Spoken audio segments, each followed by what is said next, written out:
चलिए, नमस्कार प्यारे साथियों, जय श्री महाकाल में कुमार विनय स्वागत करता हूं आप सभी का आपके अपने रोजगार विद अंकित के इस ऑनलाइन प्लेटफॉर्म पर। उम्मीद करता हूं आप सभी प्यारे साथी स्वस्थ होंगे, एकदम लाजवाब होंगे, बहुत ही बेहतरीन तरीके से अपनी तैयारी में लगे होंगे। तो कैसे हैं आप लोग और कैसी चल रही है आपकी जीत की तैयारी? कल मैं आपकी क्लास नहीं ले पाया था, इसके लिए मैं क्षमा चाहूंगा आप लोगों से। कल किसी कारणवश जो है वो है ना आपकी क्लास में नहीं ले पाया था, तो इसके लिए मैं आपसे क्षमा चाहूंगा, है ना। कुछ व्यक्तिगत कारण थे, उस वजह से क्लास नहीं ले पाया। आज मैं आपकी क्लास लेने के लिए उपस्थित हूं। और लास्ट टाइम अगर मैं ध्यान दे पा रहा हूं तो हमने जो टॉपिक पढ़ा था दरअसल वो था वित्त आयोग, है ना। वित्त आयोग वाला टॉपिक हम लोग पढ़े थे लास्ट टाइम। तो मैं वित्त आयोग की क्लास जो है उसका रिवीजन थोड़ा सा करवाता हूं आप लोगों को, ताकि कनेक्टिविटी हमारी बन पाए। ठीक है, तो एक मिनट जरा, मैं वित्त आयोग वाली क्लास जो है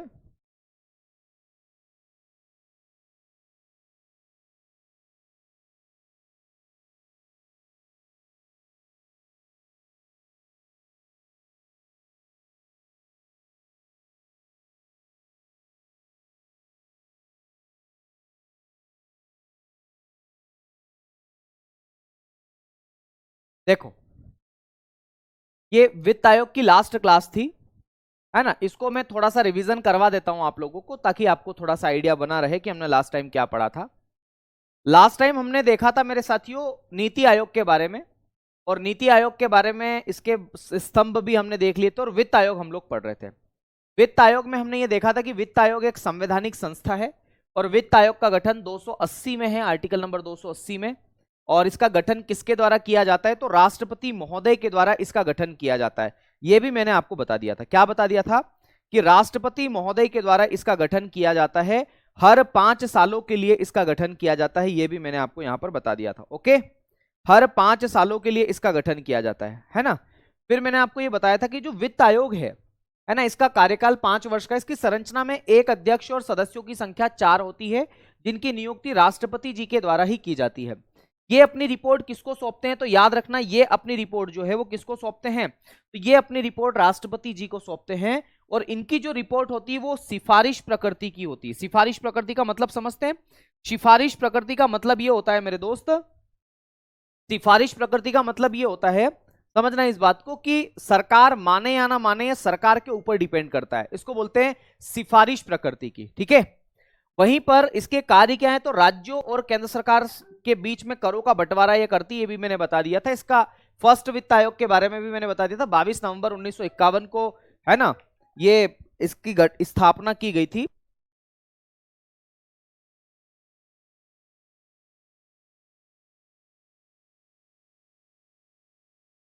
बिल्कुल, तो मैंने आपको ये बताया था कि पहला जो वित्त आयोग है वो 22 नवंबर 1951 को गठित किया गया था। ठीक है, और इसका जो कार्यकाल था वो 1952 से 1957 तक था। इसके अध्यक्ष कौन थे? केसी नियोगी थे।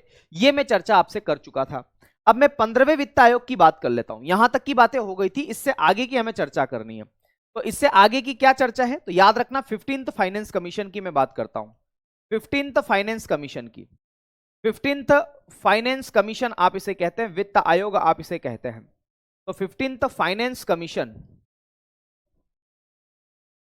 15th फाइनेंस कमीशन की अगर मैं चर्चा करूं तो 15वां वित्त आयोग के अध्यक्ष कौन है? अगर सवाल पूछा जाए कि 15वें वित्त आयोग के अध्यक्ष कौन है, तो याद रखना एन के सिंह। इनका पूरा नाम है नंद किशोर सिंह, है ना। क्या लिखेंगे? एन के सिंह। हालांकि एन के सिंह से भी चीजें समझ जाएगी, मतलब चीजों को आसान रहेगा। लेकिन अगर आपसे कोई सवाल पूछ ले कि पूरा नाम क्या है, तो नंद किशोर सिंह, नंद किशोर सिंह, नंद किशोर सिंह। तो याद रखना, ये 15वें वित्त आयोग के अध्यक्ष है। एन के सिंह की अध्यक्षता में 15वें वित्त आयोग का क्या किया गया था? गठन किया गया था। 15वें वित्त आयोग का गठन किया गया था। कब गठन किया गया था? 27 नवंबर 2017 को गठन किया गया था। तो याद रखना है, गठन कब किया गया था इस वित्त आयोग का? तो इस वित्त आयोग का गठन किया गया था, इस वित्त आयोग का गठन किया गया था 27 नवंबर 2017 को। तो 27 नवंबर 2017 को इस वित्त आयोग का क्या किया गया था मेरे भाई? गठन किया गया था। यह बात आपको याद रखना है। तो इस वित्त आयोग का गठन 27 नवंबर 2017 को किया गया था। कब की अवधि के लिए किया गया था? तो 1 अप्रैल 2020 से 31 मार्च, याद रखना है मेरे साथियों, कब तक किया गया था? तो 31 मार्च 2026 तक किया गया था। इसका जो कार्यकाल था वो कब से कब तक था? टेन्यूअर। इसके टेन्यूअर की अगर हम बात करें, इसे हिंदी में आप कार्यकाल के नाम से जानते हैं, तो इसके कार्यकाल की अगर मैं बात करूं तो मेरे भाई याद रखना है, ये कब से कब तक था, इसका कार्यकाल कब से कब तक आप मान सकते हैं, या कब से कब तक जो है वो 15वें वित्त आयोग का गठन किया गया था?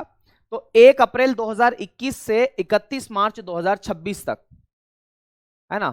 या केवल इतना भी लिखेंगे ना, 2021 से 2026 तक, तो भी सही होगा। 2021 से 2026 तक इसका टेन्यूअर था। आ गई बात समझ में?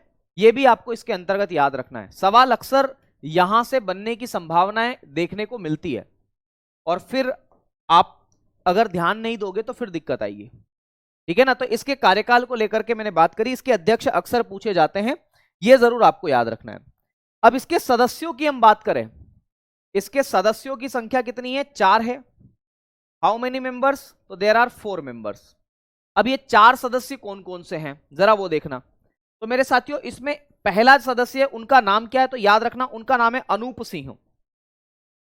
अनूप सिंह। एक है रमेश चंद, है ना? दूसरे का नाम क्या है? रमेश चंद। रमेश चंद दूसरे सदस्य हैं इसके, रमेश चंद। तीसरे सदस्य की अगर मैं बात करूं मेरे साथियों, तो उनका नाम है अजय नारायण झा। अजय नारायण झा। अजय नारायण झा। ओके। और चौथे अगर सदस्य की मैं बात करूं तो इनका नाम है अशोक लाहड़ी। लाहड़ी, अशोक लहरी भी बोल सकते हैं, लाहड़ी बोल देते हैं इसे, तो अशोक लहरी।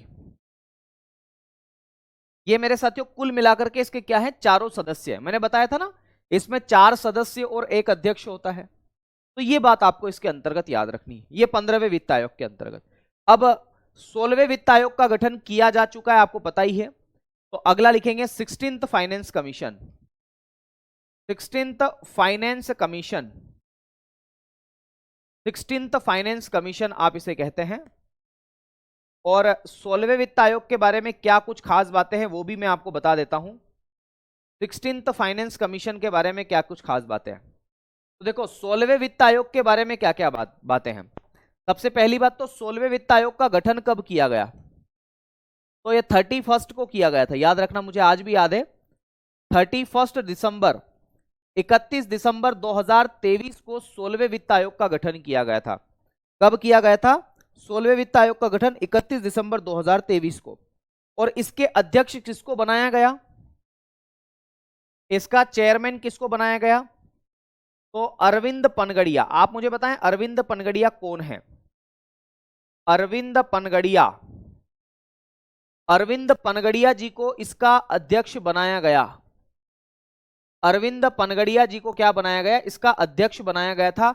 यह बात याद रखना। इसके सदस्यों की संख्या की हम बात करें कि इसमें कितने सदस्यों की नियुक्ति की गई थी, तो इसमें भी मेंबर्स की संख्या की बात करें तो मेरे साथियों 4 इसमें भी मेंबर है ना? 4 मेंबर इसमें भी है।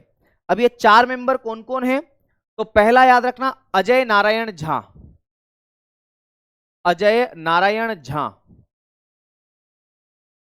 अजय नारायण झा एक मेंबर आपको ये देखने को मिलेंगे, है ना?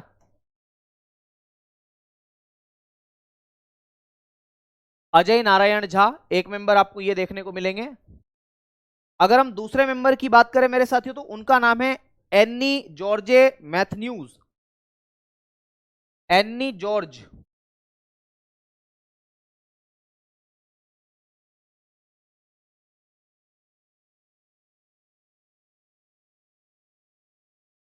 मैथन्यू, एक मेंबर ये मेरे साथियों। तीसरे नाम क्या है? तो याद रखना, तीसरा नाम है मनोज पांडा। मनोज पांडा। और चौथे अगर हम बात करें मेरे साथियों, तो उनका नाम क्या है? तो सौम्या कांति घोष। क्या बोलते हैं? सौम्या कांति घोष। सौम्या कांति घोष। ओके, तो ये 16वें वित्त आयोग के बारे में मैंने बताया। अब सवाल ये पूछा जा सकता है कि इसका कार्यकाल कितना है, मतलब ये जो वित्त आयोग का गठन किया गया ये कब से कब तक के लिए किया गया है। तो याद रखना कार्यकाल, कार्यकाल का मतलब होता है टेन्यूअर, यानी कि ये जो सिफारिश करेगा ना ये कब से कब तक के लिए लागू होगी और ये सिफारिश कब तक करेगा, ये भी तो सवाल आएगा ना मेरे साथियों। तो ये 2026 से 2031 तक मेरे साथियों, याद रखना इसका कार्यकाल कितना है। 2026 से इसकी सिफारिशें लागू होगी तो 2031 तक इसकी सिफारिशें लागू की जाएगी। ठीक है, ये अपनी रिपोर्ट कब सौंपेगा, तो ये अपनी रिपोर्ट कब सौंपेगा, याद रखना 31 अक्टूबर 2000, है ना, 2000 कब तक, तो याद रखना 1 अप्रैल से तो इसकी सिफारिशें लागू हो जाएगी, ये 31 अक्टूबर 2025 को अपनी सिफारिशें सौंप देगा, तक सौंपेगा। तो इसकी जो रिपोर्ट है वो राष्ट्रपति जी के पास में कब तक जानी चाहिए, 16th फाइनेंस कमीशन की, तो याद रखना है 31 अक्टूबर 2025 तक इसकी रिकमेंडेशन जाना चाहिए कि भैया राज्यों को कितना हिस्सा दिया जाए और बाकी क्षेत्रों को कितना हिस्सा दिया जाए, ये बात आपको याद रखना है। जो 15वें वित्त आयोग है उसने राज्यों का हस्तांतरण जो है वो कितना किया था, 41% का किया था, 41% का। ठीक है, अभी 15वां वित्त आयोग चल रहा है, बिल्कुल अभी 15वां वित्त आयोग चल रहा है। ठीक है, 1 अप्रैल 2026 से 16वें वित्त आयोग की सिफारिशें लागू हो जाएगी देश के अंदर। तो ये वित्त आयोग वाला टॉपिक अब हमारा कंप्लीट हुआ। बाकी आप लोगों के लिए होमवर्क में दे करके जा रहा हूं, जितने भी वित्त आयोग अभी तक हुए हैं कुल मिलाकर के 16 हुए हैं, तो उन 16 के अध्यक्ष आपको याद करना है। ठीक है, ये आपको याद करना है, ये आप करके आना मेरे दोस्त। ठीक है ना, अब मैं एक नए टॉपिक की ओर बढ़ रहा हूं और उस टॉपिक का नाम क्या है, बजट। तो आइए जरा अब अगला हेडिंग डालता हूं, बजट। मैं एक नया टॉपिक उठा रहा हूं मेरे दोस्त, है ना, बजट। कल आपकी क्लास नहीं हुई थी, परेशान मत होइए आप लोग, है ना, क्लास नहीं मिल रही है, क्लास हुई नहीं थी तो मिलेगी कहां से, तो इस बारे में आप चिंता मत करो, वो सब हमारा मैटर है। आप तो बजट पढ़ो, बजट। बजट को अंग्रेजी में क्या बोलते हैं, बजट ही बोलते हैं, और क्या बोलते हैं। देखो हर व्यक्ति अपने बजट को लेकर के चिंतित होता है, मैं भी चिंतित हूं, मुझे भी चिंता होती है कि यार मेरे पास पैसा इतना ही आना है लेकिन खर्चा बहुत ज्यादा हो रहा है या खर्चा बहुत ज्यादा होना है। तो बजट क्या है, दरअसल बजट एक प्रकार का अनुमान है, एस्टीमेट है। अगर मैं कहीं शॉप पर जाऊंगा, समझना मेरी बात को, अगर मैं कहीं शॉप पर जाऊंगा और मान लो मैं जीन्स खरीदने गया, तो दुकानदार मुझसे क्या पूछेगा, भैया बताओ आपका बजट कितना है, मतलब आप कितनी औकात तक की जींस खरीदना चाहते हो, यही सिंपल सी बात में। आ रही बात समझ में।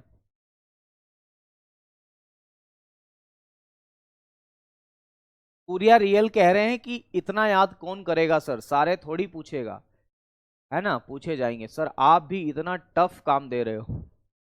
ठीक है भाई, कोई और पढ़ लेगा वो परीक्षा में पास हो जाएगा, अब तो ठीक है, हैं। चलिए बहुत बढ़िया। तो समझना बजट जो है, बजट के बारे में हम कुछ बातें पढ़ना चाह रहे हैं। बजट जो है हमारे आय और व्यय का विवरण है कि हमको कितना पैसा कहां से मिलेगा और कितना पैसा कहां पर खर्च करेंगे। बजट आय और व्यय का विवरण होता है ना, ये बात आपको याद रख। अच्छा, बजट कौन बनाता है, तो बजट आम इंसान भी बनाता है, मैं भी बनाता हूं, मध्य प्रदेश सरकार भी बजट बनाती है, उत्तर प्रदेश सरकार भी बजट बनाती है, हर राज्य सरकार अपना अपना बजट बनाती है, याद रखना। और भारत सरकार पूरे भारत का बजट बनाती है, भारत का विकास का जिम्मा भारत सरकार के पास में है और राज्यों के विकास का जिम्मा राज्य सरकार के पास में है। तो बजट जो है वो राज्य सरकार भी बनाती है और केंद्र सरकार भी बनाती है, दोनों बनाती है, याद रखना है। ठीक है,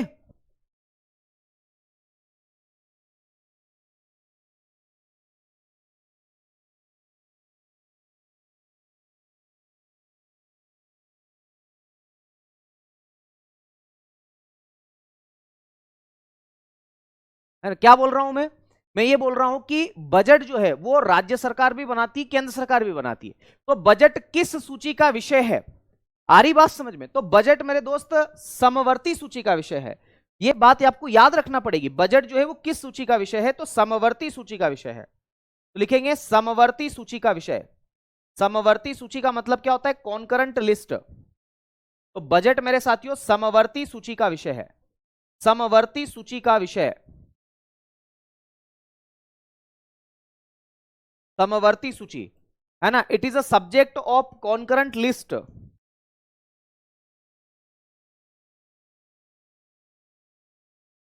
कॉन्करेंट लिस्ट। तो बजट जो है वो समवर्ती सूची का विषय है। समवर्ती सूची का विषय, समवर्ती सूची का विषय है। बजट कौन सी सूची का विषय है? समवर्ती सूची का विषय। आपने संविधान में 7वीं अनुसूची का जिक्र सुना है, 7th शेड्यूल का? आवाज कम आ रही है। आपने 7th शेड्यूल का जिक्र सुना होगा ना। तो 7th शेड्यूल में दरअसल 3 सूचियां है, स्टेट लिस्ट, सेंटर लिस्ट और कॉन्करेंट लिस्ट। समवर्ती सूची में उन विषयों को शामिल किया जाता है जिस पर कानून बनाने का अधिकार, याद रखना, लॉ मेकिंग का जो राइट है वो स्टेट गवर्नमेंट और सेंट्रल गवर्नमेंट दोनों को होता है। तो कानून बनाने का अधिकार, कानून बनाने का अधिकार,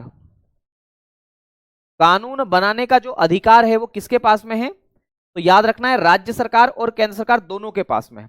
कानून बनाने का अधिकार राज्य एवं केंद्र सरकार दोनों के पास, राज्य एवं केंद्र सरकार, केंद्र सरकार दोनों के पास है। तो दोनों मेरे साथियों क्या बना सकती है? कानून बना सकती है। स्टेट गवर्नमेंट और सेंट्रल गवर्नमेंट दोनों के दोनों लॉ मेकिंग इस पर कर सकती है ना। तो याद रखना, मैंने अंग्रेजी में नहीं लिखा है लॉ मेकिंग, इसको मैं अंग्रेजी में लिखूंगा तो कैसे लिखूंगा, लिख लो, है ना। याद रखना, लॉ मेकिंग का राइट किसको है? तो right of law making, right of law making, है ना। तो याद रखना है, कानून बनाने का अधिकार किसके पास में है?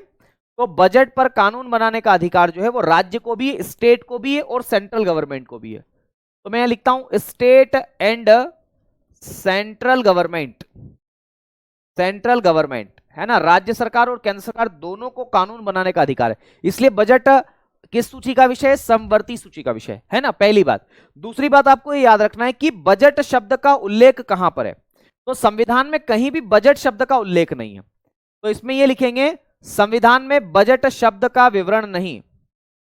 संविधान में, संविधान में बजट शब्द का जिक्र नहीं। संविधान में बजट शब्द, बजट शब्द का जिक्र नहीं, बजट शब्द का जिक्र नहीं है। जिक्र या उल्लेख जो भी आप कहें, तो क्या संविधान में कहीं भी बजट शब्द का उल्लेख है क्या? नहीं है। तो बजट शब्द का प्रयोग मेरे साथियों संविधान के अंदर नहीं किया गया है। फिर कौन से शब्द का प्रयोग किया गया है? तो हमारे संविधान का आर्टिकल नंबर 112 जो है उसके अंदर एक शब्द का प्रयोग किया गया है, वो है एनुअल फाइनेंशियल स्टेटमेंट। हिंदी में इसे बोलते हैं वार्षिक वित्तीय विवरण। क्या बोलते हैं? वार्षिक वित्तीय विवरण, वार्षिक वित्तीय विवरण, वार्षिक वित्तीय विवरण के नाम से आप इसे जानते हैं। और इसको हम अंग्रेजी में बोलते हैं annual financial statement, annual financial statement, annual financial statement. क्या बोलते हैं मेरे भाई इसको? एनुअल फाइनेंशियल स्टेटमेंट के नाम से आप इसे जानते हैं, स्टेटमेंट। तो भारत के संविधान में बजट शब्द का उल्लेख नहीं है, इसकी जगह किस शब्द का उल्लेख है? तो वार्षिक वित्तीय विवरण का उल्लेख है। याद रखना, आर्टिकल नंबर 112 जो केंद्र के बजट की बात करता है। आ रही बात समझ में? और अगर राज्य के बजट की हम बात करें तो राज्य का बजट किसके अंदर है? तो राज्य का बजट है आर्टिकल नंबर 200। जी बताएं। 112 में केंद्र का बजट है और राज्य सरकार के बजट की अगर हम चर्चा करें तो आर्टिकल नंबर 202 में राज्य सरकार का बजट है। ये दोनों बातें आपको याद रखना है ना। तो आर्टिकल नंबर 202 में किसका, मतलब कौन सी सरकार का बजट है? तो राज्य सरकार का बजट, राज्य सरकार, स्टेट गवर्नमेंट। तो राज्य सरकार का बजट जो है या राज्य सरकार का संबंध जो है वो आर्टिकल नंबर 202 से है और केंद्र सरकार के बजट का संबंध आर्टिकल नंबर 112 से है। ओके, इतनी बात भी समझ में आ गई ना आप लोगों को? ये खास खास बातें, कम से कम इनको तो याद रखना ही रखना है मेरे भाई। अगली बात, बजट में क्या होता है? तो आय और व्यय का विवरण होता है, इनकम एंड एक्सपेंडिचर। तो बजट जो है वो आय एवं व्यय का एक अनुमान है, आय एवं व्यय का अनुमान, आय एवं व्यय का अनुमान, है ना। तो बजट क्या है मेरे दोस्त? आय और व्यय का एक अनुमान है। Estimates of income and expenditure, income and expenditure. तो क्या लिखेंगे? एस्टीमेट। क्या लिखेंगे? Estimate, estimate. Estimate of income and expenditure, income and expenditure, expenditure. तो आय और व्यय का ये अनुमान है मेरे साथियों कि कितना पैसा हमें कहां से मिलेगा और कितना पैसा जो है हम कहां पर खर्च करने वाले हैं। ठीक है, आ गई बात समझ में? तो ये मैंने आपको बता दिया, ठीक है ना? ओके, तो it is a statement of income and expenditure for future, ये भविष्य के आय और व्यय का विवरण है, ये बात आपको याद रखना। अच्छा, आपको पता है भारत सरकार का अकाउंटिंग ईयर क्या है? बजट जो है वो कब से कब तक की तिथि के लिए बनाया जाता है? तो याद रखना है, भारत सरकार इस बजट को अपने वार्षिक वर्ष के लिए बनाती है, वार्षिक ईयर। तो भारत सरकार का वार्षिक वर्ष क्या है, या इसी को बोलते हैं अकाउंटिंग ईयर, लेखा वर्ष। भारत सरकार का लेखा वर्ष क्या है? अकाउंटिंग ईयर आप इसे कहते हैं, अकाउंटिंग ईयर, अकाउंटिंग ईयर। तो भारत सरकार का अकाउंटिंग ईयर कब से कब तक है? तो याद रखना, भारत सरकार बजट कब से कब तक की तिथि के लिए बनाती है? तो 1 अप्रैल से लगा करके 1 अप्रैल से 31 मार्च तक, 1 अप्रैल से 31 मार्च तक की तिथि के लिए सरकार बजट बनाती है। तो सरकार का अकाउंटिंग ईयर जो है वो 1 अप्रैल से 31 मार्च के बीच का है। ठीक है, ओके।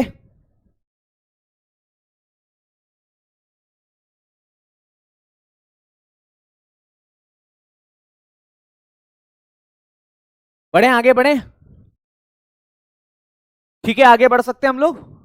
चलो आगे चर्चा करते हैं। अब अगली बात हम करते हैं मेरे दोस्त। अगली क्या बात है? अगली बात यह है कि भारत में बजट की हम बात करते हैं कि भारत में बजट कब कब पेश किया गया, किसके द्वारा पेश किया गया। तो मैं हेडिंग डालता हूं, भारत में बजट, भारत में बजट।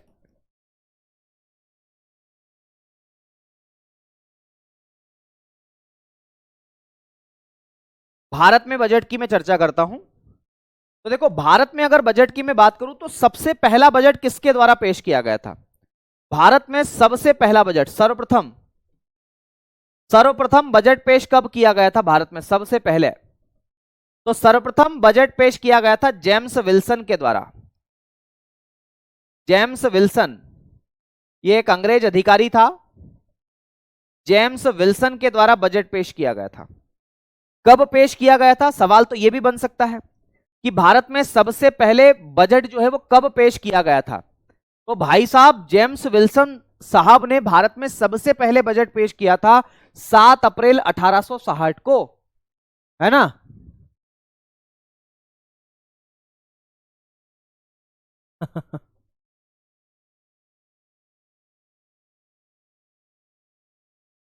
चलो, है ना? तो सर्वप्रथम किसके द्वारा पेश किया गया था? तो 7 अप्रैल, 7 अप्रैल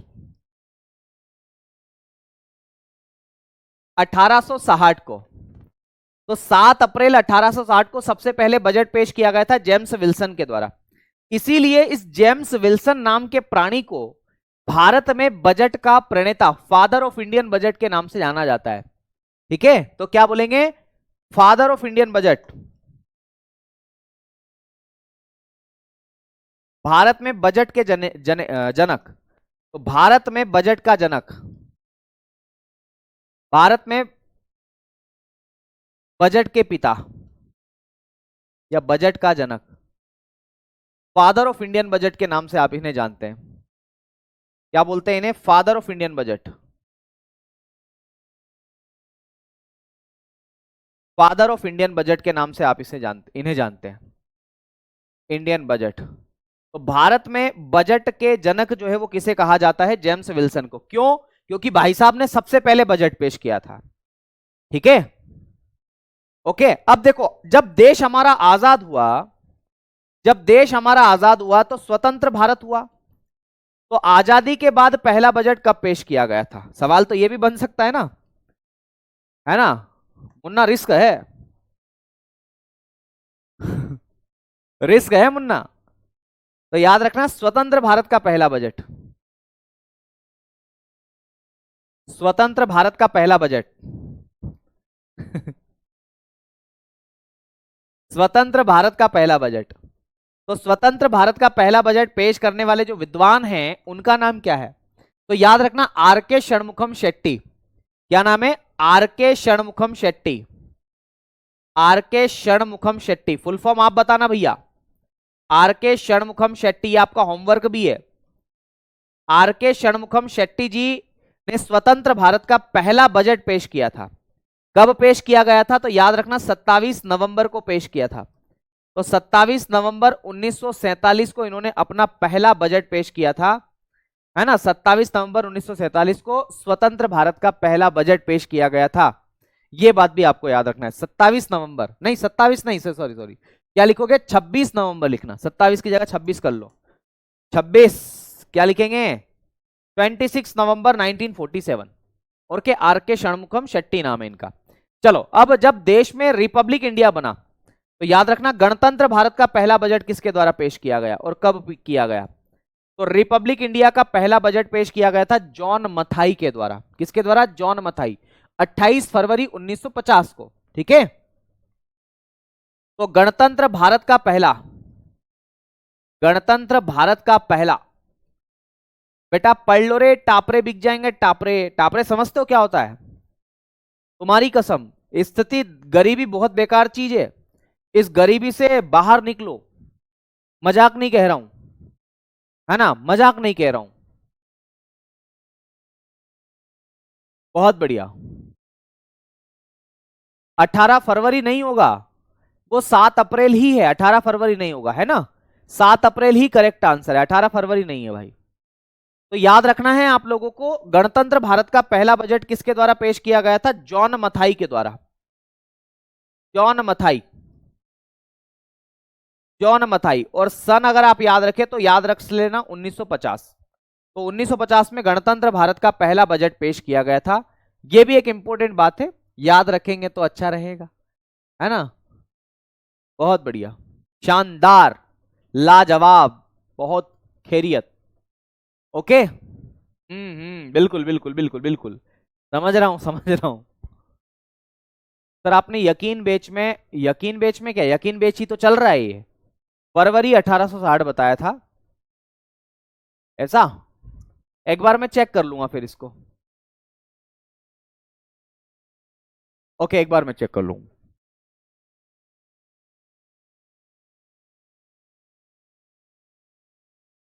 ओके ओके, 18 फरवरी में एक बार चेक कर लूंगा उसको, कल आपको एक बार और बता दूंगा। हो सकता है दो चार किताबें और खंगालू, कुछ जानकारी मिले।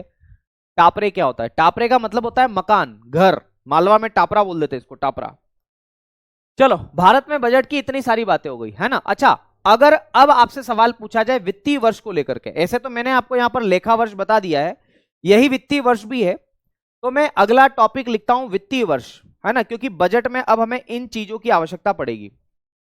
तो हेडिंग डालेंगे वित्तीय वर्ष, फाइनेंशियल ईयर। वित्तीय वर्ष के नाम से आप इसे जानोगे, वित्तीय वर्ष। वित्तीय वर्ष। और वित्तीय वर्ष को आप लोग किस नाम से जानते हैं? फाइनेंशियल ईयर के नाम से जानते हैं। फाइनेंशियल ईयर के नाम से आप इसे जानते हैं, वित्तीय वर्ष, फाइनेंशियल ईयर, है ना। फाइनेंशियल ईयर के नाम से आप इसे जानते हैं, वित्तीय वर्ष के नाम से आप इसे जानते हैं। तो वित्तीय वर्ष क्या है? देखो, सरकार का जो वित्तीय वर्ष है, मतलब सरकार जिस समय के लिए बजट बनाएगी, तो सरकार का जो वित्तीय वर्ष है वो कब से कब तक का है? तो सरकार बजट बनाती है 1 अप्रैल से 31 मार्च तक की अवधि के लिए।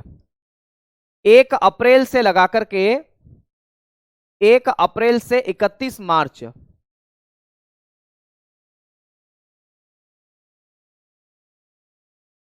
यह सरकार का वित्तीय वर्ष है। 1 अप्रैल से 31 मार्च, आ गई बात समझ में? गुरुजी कब से पूछ रहे कि एनडीसी क्या है? तो गुनगुन बहना, मेरी प्यारी बहना, ये क्या चीज है फिर? अगर अभी एनडीसी पढ़ा दूंगा तो ये क्या चीज है? अभी एनडीसी छूट गया तो मैं पढ़ा दूंगा वापस से, क्यों लोड ले रहे हो? लेकिन कम से कम इस बहाने ये तो चीजें मत छोड़ो ना।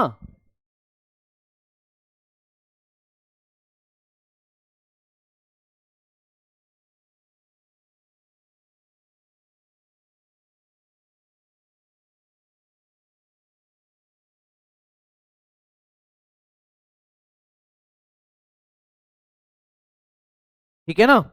तो 1 अप्रैल से 31 मार्च तक की अवधि के लिए मेरे साथियों क्या बनाया जाता है, बजट बनाया जाता है। 1 अप्रैल से 31 मार्च तक की अवधि के लिए क्या बनाया जाता है, बजट बनाया जाता है। ये बात आपको याद रखना है और इसी को वित्तीय वर्ष के नाम से जानते हैं। अब ये जो वित्तीय वर्ष है ना, दो भागों में बांट करके देखे जा सकते हैं। एक को बोलते हैं पिछला वित्तीय वर्ष, जिसे प्रीवियस फाइनेंशियल ईयर कहते हैं। क्या बोलते हैं, पिछला वित्तीय वर्ष, पिछला वित्तीय वर्ष।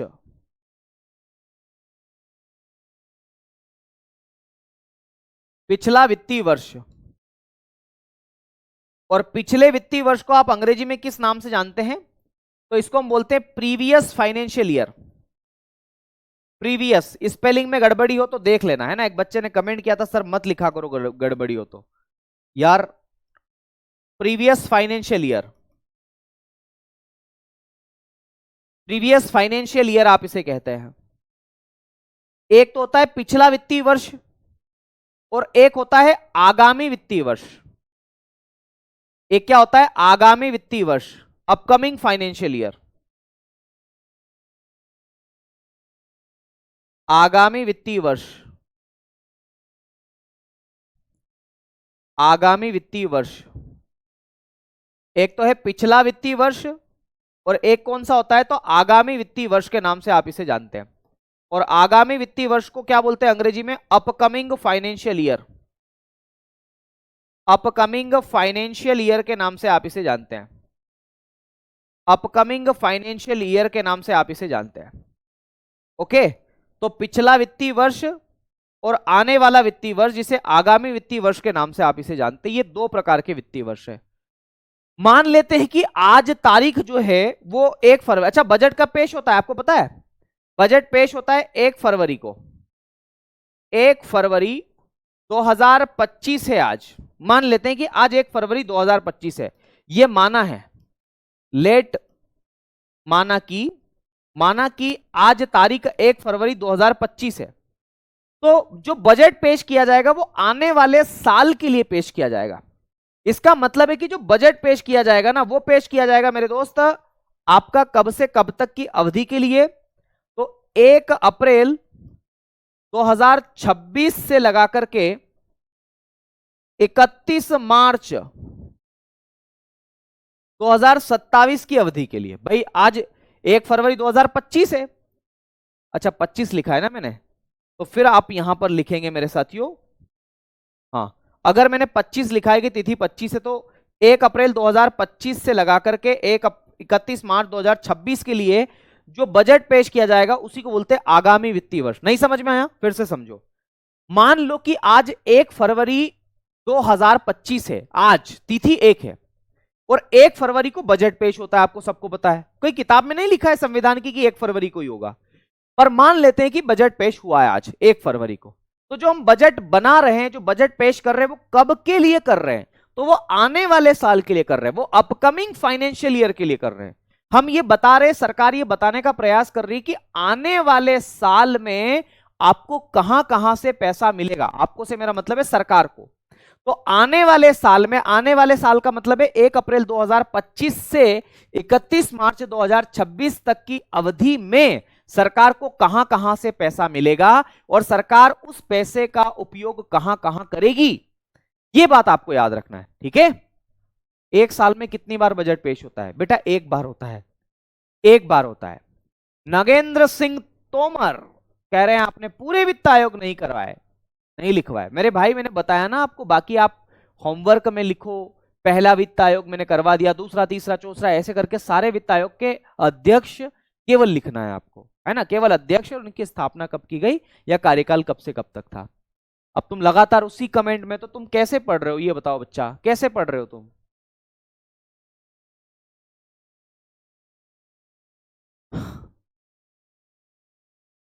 हाँ हमेशा अप्रैल से ही होगा।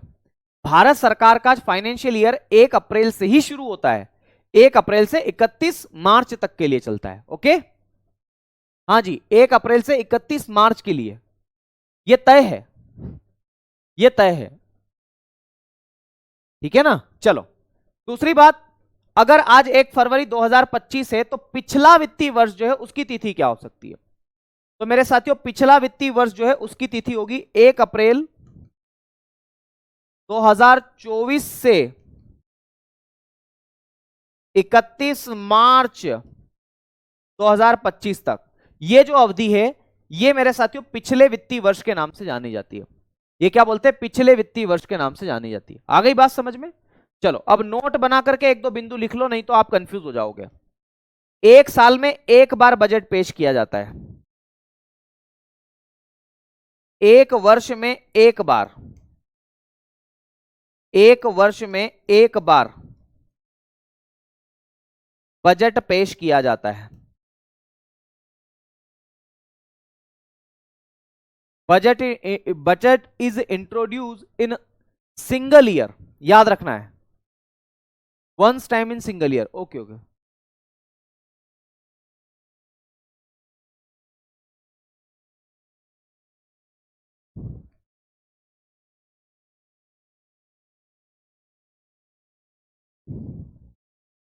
आगे बढ़े।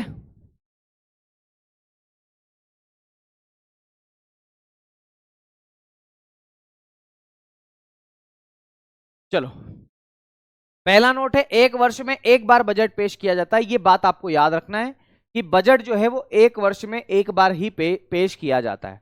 आ गई बात समझ में मेरे साथियों? याद रखना है, एक वर्ष में एक बार बजट पेश, ठीक है ना? ये बात आपको याद रखना है। फिर दूसरी बात आपको ये याद रखना है कि सबसे ज्यादा बजट पेश किसने की है? तो लिखेंगे सर्वाधिक बजट पेश। सर्वाधिक बजट पेश किसने की है? तो याद रखना सबसे ज्यादा बजट पेश किए मोरारजी देसाई ने। कितनी बार? 10 बार। तो मोरारजी देसाई, मोरारजी देसाई कितनी बार किए? 10 टाइम्स, 10 बार इन्होंने बजट पेश किया। तो मोरारजी देसाई ने भारत में कितनी बार बजट पेश किया? 10 बार किया, 10 बार, 10 बार बजट पेश किया है, याद रखना है। अच्छा दूसरी बात आपको ये याद रखना है, निर्मला सीतारमण जी के बारे में क्या क्या बात याद रखना है? अरे निर्मला सीतारमण, निर्मला सीतारमण जी, निर्मला सीतारमण जी, निर्मला सीतारमण जी, मेरे दोस्त इनके बारे में बात ये याद रखना, ये लगातार 8 बार बजट पेश कर चुके हैं। लगातार 8 बार बजट पेश, लगातार 8 बार बजट पेश, इन्होंने लगातार 8 बार बजट पेश किए हैं, याद रखना, वित्त मंत्री निर्मला सीतारमण जी के द्वारा। दूसरी बात मेरे साथियों, ये जो निर्मला सीतारमण जी है ना, ये जो निर्मला सीतारमण जी है ना, इन्होंने मेरे साथियों पेपरलेस बजट भी पेश किया था, डिजिटल बजट बोलते हैं। तो first paperless budget, paperless budget जिसे आप लोग डिजिटल बजट के नाम से जानते हैं,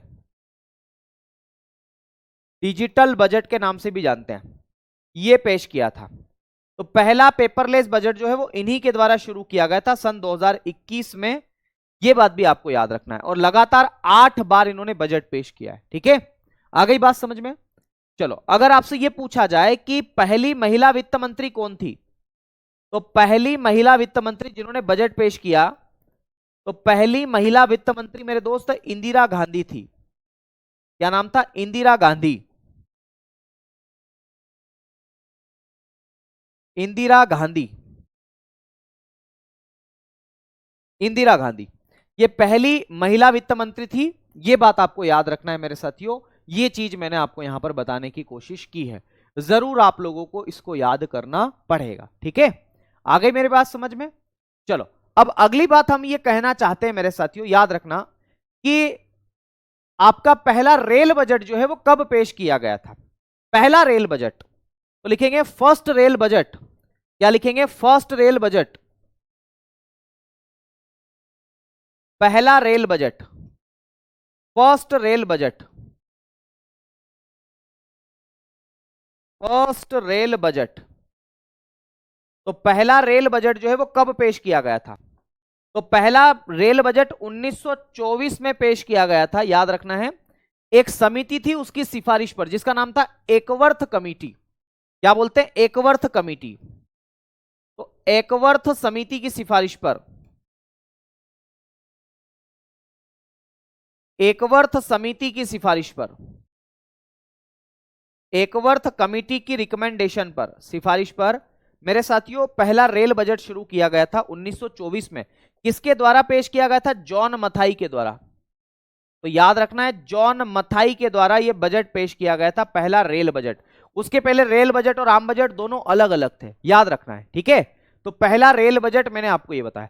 फिर अंतिम रेल बजट कब पेश किया गया? सुरेश प्रभु के द्वारा 2016 में। तो लिखेंगे अंतिम रेल बजट, या सुरेश प्रभु लिखे, सुरेश प्रभु। ये आपके कौन थे? वित्त मंत्री थे, सुरेश प्रभु। और 2016 की बात है ना, सुरेश प्रभु 2016 की बात है। और इसमें क्या लिखना है? अंतिम रेल बजट, अंतिम रेल बजट। फिर 2017 से तो रेल बजट और आम बजट दोनों वापस से एक हो गए।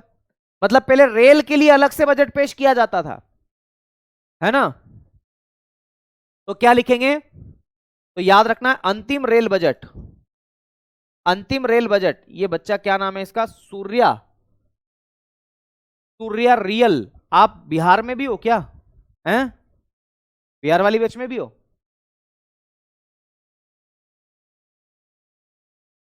मजा ही तो आएगा। चलो, तो अंतिम रेल बजट मेरे साथियों अंतिम रेल बजट सुरेश प्रभु 2016 के द्वारा पेश किया गया है। यह बात भी आपको याद रखना है, ओके। ये बजट के बारे में इतनी सारी बातें मैंने आपको बताई है। एक बार मैं चाहता हूं कि आप लोग इन बजट के जो पॉइंट्स इनको आप रीड कर लें, है ना, क्योंकि ये सबसे ज्यादा जरूरी है। फिर हम बजट के अवयव के बारे में बात करेंगे, बजट के अवयव या एलिमेंट्स के बारे में बात करते हैं। तो हेडिंग डालेंगे बजट के अवयव, बजट के अवयव।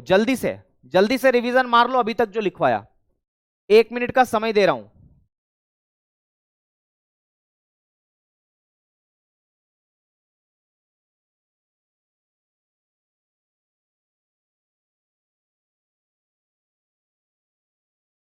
जल्दी पढ़ो।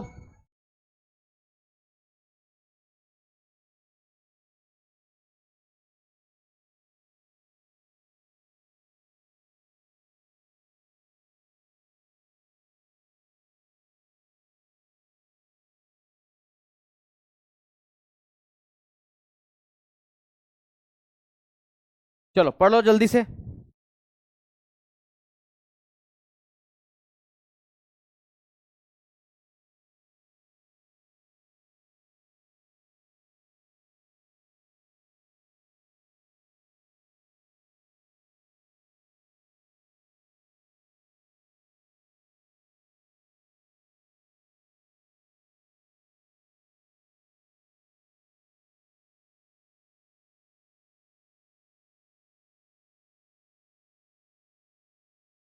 ठीक है, बढ़े आगे।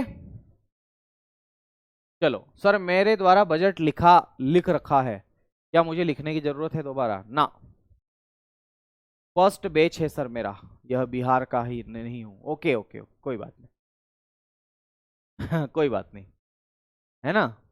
चलो, अब बजट के अवयव की हम बात करें, एलिमेंट्स की बजट की हम मतलब एलिमेंट्स, बजट के जो एलिमेंट्स है वो कौन कौन से? अच्छा, बजट में आय और व्यय होती है ना, तो बजट में आय और व्यय होती है। तो याद रखना, एक तरफ आय लिखेंगे और एक तरफ क्या लिखेंगे? व्यय लिखेंगे। तो बजट में आय और व्यय होती है। अब चूंकि हम तो देश का बजट पढ़ रहे हैं, सरकार का बजट पढ़ रहे हैं, लोगों का बजट पढ़ रहे हैं, इसलिए इस बजट को सार्वजनिक बजट या लोक बजट या पब्लिक बजट के नाम से जानते हैं। याद रखना है, ठीक है। तो मैं आपको यहां पर ये लिखूंगा, ये सरकार का बजट है। देखो सुनना, फिर से समझो, अगर दिक्कत आ रही हो तो मैं आपके साथ हूं, क्यों चिंता कर रहे हो। बजट के अवयव, हम बजट पढ़ रहे हैं सरकार का, तो सरकार के बजट को सार्वजनिक बजट के नाम से जाना जाता है। सार्वजनिक बजट, क्या बोलते हैं? सार्वजनिक बजट, या इसी को लोक बजट भी बोल देते हैं। लोक का मतलब भी सार्वजनिक ही होता है। अंग्रेजी में इसके लिए पब्लिक बजट शब्द का प्रयोग किया जाता है, पब्लिक बजट शब्द का उल्लेख किया जाता है। आ गई बात समझ में? अब देखो, ये जो सार्वजनिक बजट है या लोक बजट है, दरअसल ये भी दो प्रकारों का है। दो प्रकारों का है ये। दो प्रकार कौन कौन से हैं? सरकार का जो बजट है वो दो प्रकारों का। सरकार के बजट में आय होती है और व्यय होता है। तो सरकार की आय को हम लोग किस नाम से जानते हैं? तो सार्वजनिक आय, या फिर इसी को बोलते हैं लोक आय। सार्वजनिक आय या लोक आय, है ना। तो याद रखना, पहला जो प्रकार है उसे बोलते हैं सार्वजनिक आय या लोक आय, इसे बोलते हैं पब्लिक इनकम। पब्लिक इनकम या आय की जगह एक और शब्द का प्रयोग किया जाता है, प्राप्ति। तो सार्वजनिक आय या सार्वजनिक प्राप्ति एक ही बात है। पब्लिक इनकम या पब्लिक रिसीट, प्राप्ति का मतलब होता है रिसीट, है ना, ये भी एक ही बात है मेरे दोस्तों, कोई चिंता वाली बात नहीं। तो सरकार कहां कहां से पैसा कमाने वाली है, सरकार को पैसा कहां कहां से मिलने वाला है, इसकी जानकारी सार्वजनिक आय या लोक आय या लोक प्राप्ति या सार्वजनिक प्राप्ति में होती है। आ गई बात समझ में मेरे दोस्त? ये मैं आपको इसके अंतर्गत बताना चाह रहा हूं, ठीक है।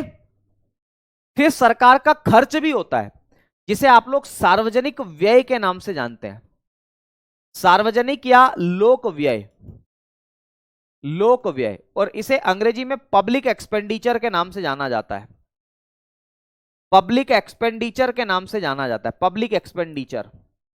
आ गई बात समझ में? तो सरकार की आय को सार्वजनिक आय कहते हैं या लोक आय कहते हैं, जिसे अंग्रेजी में पब्लिक इनकम या पब्लिक रिसीट कहते हैं, एक ही बात है। और दूसरा मेरे साथियों, सरकार के व्यय को सार्वजनिक व्यय या लोक व्यय के नाम से जाना जाता है। और मैं आपको बताते चलूं कि लोक व्यय जो है, सार्वजनिक व्यय जो है, ये दो प्रकार का होता है ना, और सार्वजनिक आय भी दो प्रकार की होती है। आ गई बात समझ में? बजट के अवयव, बात समझ में आई? बजट के अवयव दो प्रकार के, क्योंकि हम सरकार का बजट पढ़ रहे इसलिए सार्वजनिक बजट कहलाता है। सार्वजनिक बजट के भी दो अवयव है, याद रखना। पहला है आपका सार्वजनिक आय, मतलब सरकार को मिलने वाली इनकम, और दूसरा है सार्वजनिक व्यय। अब देखना, सार्वजनिक आय भी दो प्रकार की है। पहला है राजस्व आय, राजस्व आय, या एक और शब्द क्या है, प्राप्ति, या फिर आप क्या लिख सकते हैं, राजस्व आय या राजस्व प्राप्ति। इसको हम अंग्रेजी में बोले तो रेवेन्यू रिसीट या रेवेन्यू इनकम के नाम से भी आप इसे जानते हो। तो राजस्व को रेवेन्यू बोलते हैं, तो रेवेन्यू रिसीट या रेवेन्यू इनकम आप इसे कह देते हैं, पहला। दूसरा है पूंजीगत आय, पूंजीगत आय या पूंजीगत प्राप्ति, ओके। और इसको हम अंग्रेजी में किस नाम से जानते हैं, कैपिटल इनकम या कैपिटल रिसीट के नाम से जानते हैं। तो सरकार की आय दो प्रकार की है, उसे सार्वजनिक आय कहते हैं। पहला है राजस्व आय और दूसरा क्या है, पूंजीगत आय। आ रही बात समझ में? तो ये बात आपको याद रखना है, ये बात आपको याद रखना है, यहां से सवाल आपकी परीक्षा में बनते हैं।